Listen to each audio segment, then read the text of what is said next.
I'm a lieutenant with the Pulaski Police Department. I've been with the police department for 16 years now, but most importantly, I'm a member of the Lord's Church. And I've attended the East Hill congregation my entire life, grew up here. I'm not the only officer who attends East Hill Church.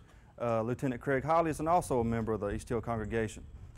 As police officers, we have seen and dealt with numerous bad incidents. We deal with bad people all the time.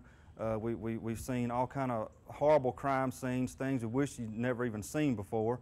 And sometimes those things can affect us.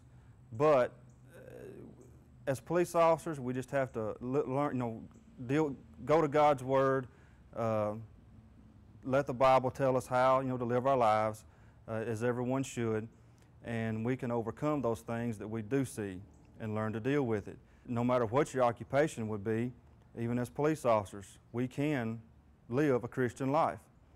And as officers, we gain valuable training that also, you wouldn't think it, but also can go over into the church. Training such as on drugs, alcohol. We can take that training, pass it on to our youth, and make them more aware of how drugs and alcohol can affect them. And also other training and knowledge that we get on the streets out here, we can kind of enlighten our youth on other things that happen out here in the world to help them learn how to deal with everyday life, everyday temptations that they come in contact with. Last year in our 2008 VBS class, I was asked to teach one night with our junior high and senior high students. And I was asked to kind of relate some of the things that I had dealt with as far as drugs, alcohol, and also we were talking about, morals, living a moral life.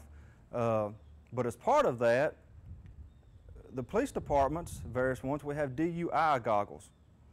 They're little plastic goggles, of course, put on your face, a little elastic strap around it, and they simulate what a person sees when they're legally DUI. As far as I believe one of them, of course, a .08 now is the legal limit as far as your blood alcohol content. And I think one of them is like a .10, one was a .20, so you've got about twice the legal limit and about a little over 1.5 times the legal limit. But a person is able to put them on and try to walk around, try to grab things, and it was funny seeing the young people try to do that. Of course, none of these had ever, I dare say, ever consumed alcohol. I'm sure they haven't. And I know none of them have ever been to the point of being what we'd say drunk. But these young people were able to put these DUI goggles on, and I laid my keys on the table and they just try to grab them. Well, they'd grab 6 to 8 inches to the right or left of them. They couldn't do it. They were able to see how uncoordinated drinking alcohol would make them. The effects on their system, their reaction, their eyesight. They were able to see how it would affect them. And I told them, well, imagine if you did drink and get out here on the roads behind the steering wheel, your reactions, how it would be, how easily you could wreck your car, hurt yourself, kill someone else. So they were kind of able to see the effects that it would have on them without actually being drunk themselves. And I think they had a fun time doing that.